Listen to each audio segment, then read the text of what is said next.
નમસ્કાર દર્શક મિત્રો, મારી ચેનલ રીલ કાઠિયાવાડ ટેસ્ટમાં તમારું સ્વાગત છે ને. આજે તમે તમને જોતા જ લાગશે કે હું વાડીની અંદર ઊભો છું. સરસ મજાનો કપા છે અને હું મારા મિત્ર એવા રાજભા ગઢવીની વાડી આવ્યો છું. કેમ છે રાજભા?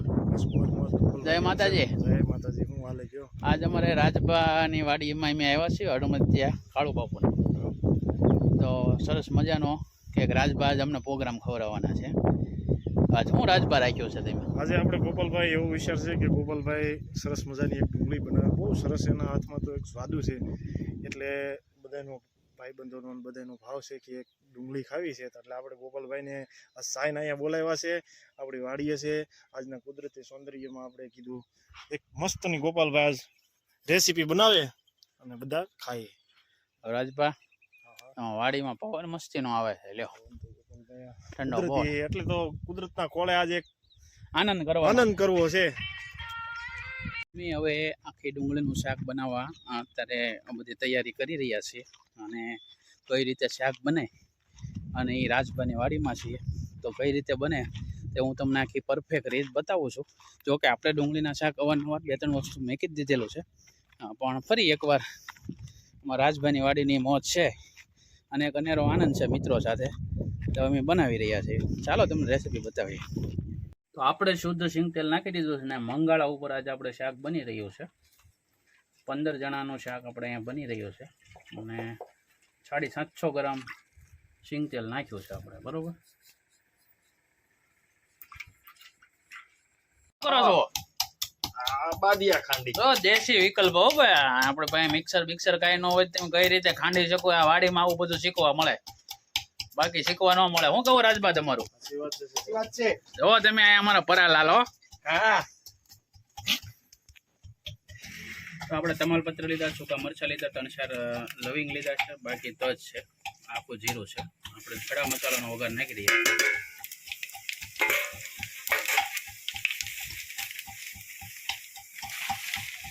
આવી ગયા છે 50 ગ્રામ જેટલા તલ.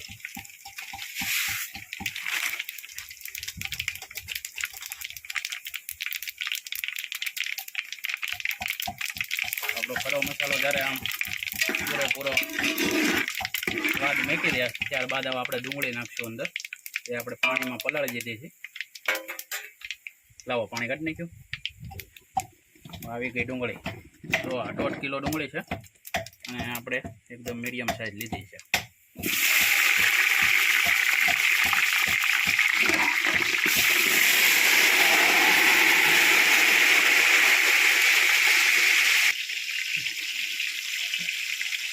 તો આપણે જરૂરિયાત મુજબ મીઠું નાખી દઈએ છીએ જેથી કરીને ડુંગળી તરત ચડવામાં આવે. અને હવે આપણે સાથે થોડીક એવી હિંગ નાખી દઈએ.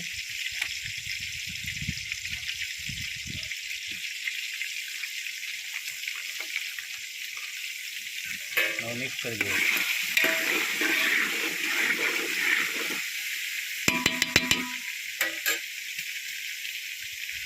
પાંચ મિનિટ જેવું થયું છે અને આપણે ડુંગળી છે એનો એક પડ ઉપરનો પાકી ગયો છે. તમે જોઈ શકો છો ઉપરનો એક પડ આખું અહીંયા જોવો તમે.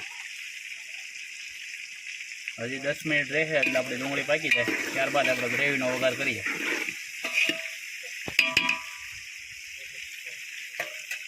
કાઢીને જાઓ. તો હવે આપણી જે ડુંગળી છે તમે જોઈ શકો છો એકદમ પાકી ગઈ છે. તો હવે છે ને આપણે અંદર પહેલાં લસણ નાખશું. આ દેશી લસણની કળી છે, જોવો તેને થોડુંક પીળું હોય ને આ દેશી લસણની નિશાની છે. બાકી જે પરદેશી આવે એ એકદમ વ્હાઈટ હોય. આ છે 60 થી 70 ગ્રામ જેટલું દેશી લસણ હતું. હવે મિક્સ થઈ જાય એટલે સીધા આપણે આદું નાખશું. આદું 50 ગ્રામ છે.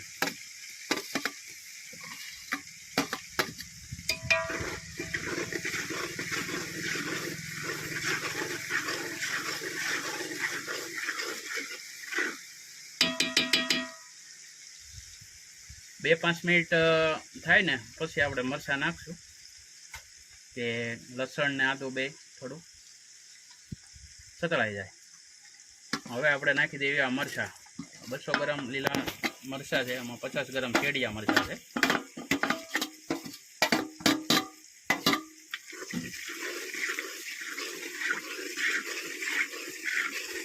હવે આને આપણે 5 મિનિટ ચડવા દેવાનું. 2 ચમચી જેટલી હળદર છે.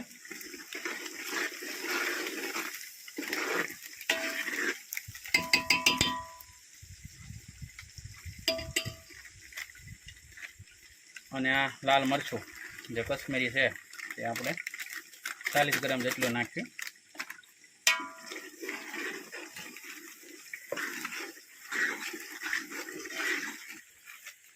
ઓલી ચટણી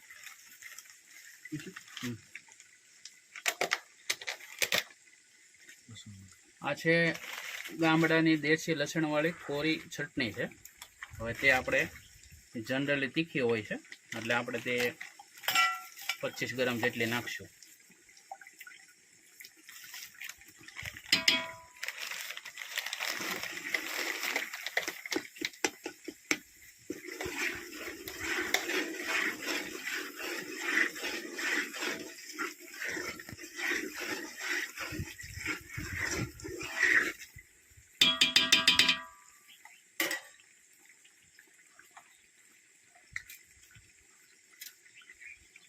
આ 1 કિલોગ્રામ ટમેટાની ગ્રેવી છે તે આપણે નાખી દેવાની.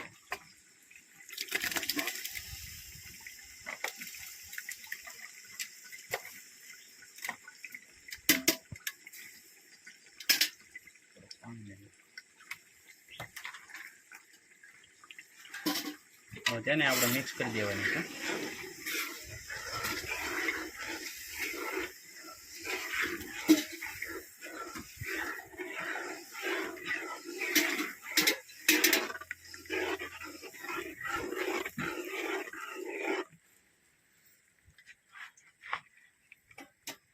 ઘડીક આપણે એને સડવા દઈએ પછી આપણે આગળ બતાવીએ પ્રોસેસ. આપણે દાણા જીરું નાખી દઈએ. જનરલ આપણે છેલ્લે નાખતા હોય છે પણ આજ થોડુંક મારે ઉતાવળ છે એટલે વહેલા નાખીએ. ધાણા જીરું મિક્સ થાય એટલે આપણે સીધો ગ્રેવી માટે જે આપણે પાણી ઉમેરવાનું છે તે આપણે ઉમેરી દઈએ. આ છે 1.5 લીટર જેટલું પાણી જે આપણે ગ્રેવી માટે ચડવા દેવાની છે.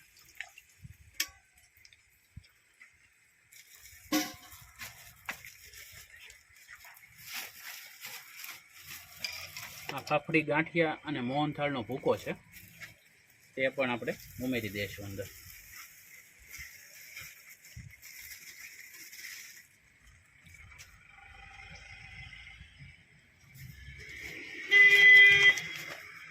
આ 100 ગ્રામ કાજુ અને દ્રાક્ષ છે લીલવા.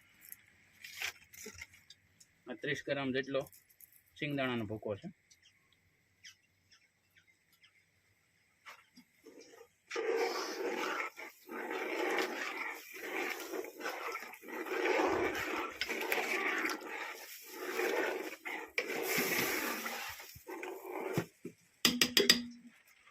હવે આપણે 20 મિનિટ સડવા દેવું એટલે આપણું શાક કમ્પ્લીટ.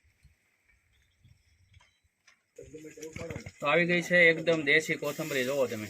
હવે આપણું શાક કમ્પ્લીટ થઈ ગયું છે. માથે તેલ પણ આવી ગયું છે. કોથમરી નાખીને હવે 2-5 મિનિટ સડવા દઈએ એટલે કમ્પ્લીટ.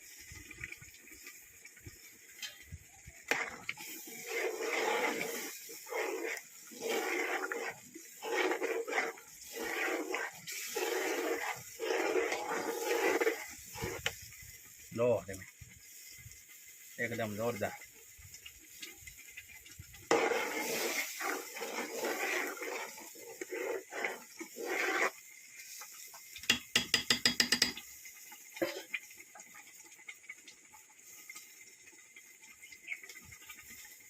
હવે આપણે શાકને નીચે ઉતારી લઈ ત્યારબાદ થોડુંક દહીં નાખશું. આપણે ચૂલેથી આપણે શાક નીચે ઉતારી લીધું છે ને આ છે દેશી દહીં ગામડાનું. તો હવે આપણે 2-3 ચમચા દેશી દહીં નાખવાનું છે અંદર. હલાઈ નાખવાનું છે. આ જો તમારે નાખવું હોય તો જ છે, બાકી આમનોમાં તમને શાક ખાવાની ખૂબ મજા આવે.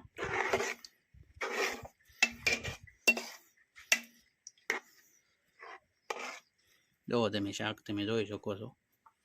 આખી ડુંગળીનું રજવાડી શાક.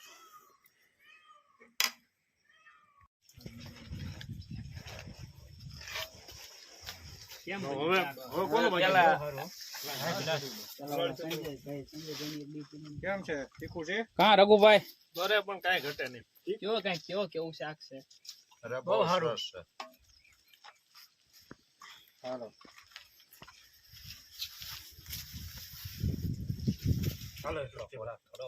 લા ભાલ્યા આખા રોટલા ખાવા મળ્યા છે તમે જોવો તમે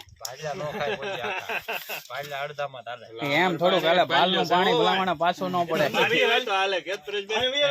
તો મિત્રો કારના આપણે રાહ જોઈ રહ્યા હતા અત્યારે વાગી ગયા છે 2:15 અને આપણે શરૂઆત કરી હતી 12:20 અત્યારે ઓલરેડી આખા ડુંગળીનું શાક કમ્પ્લીટ થઈ ગયું છે અને પહેલી વાર ડુંગળીની અંદર આપણે દહીં નાખ્યું છે સાથે તળેલા મરચાં છે બાજરાનો રોટલો છે અને મારી સાથે છે શક્તિદાનભાઈ ગઢવી તો હાલો શક્તિદાનભાઈ હવે ટેસ્ટ કરો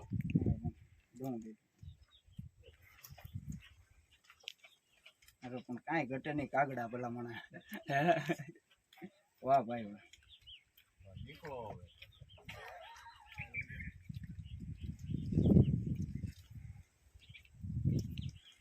ડુંગળી તો ખાવી જોઈએ ને શક્તિદાન હા એ લઈ હા સાઈન તમે ભાવનગરથી તો કોઈ વાંધો છો બાય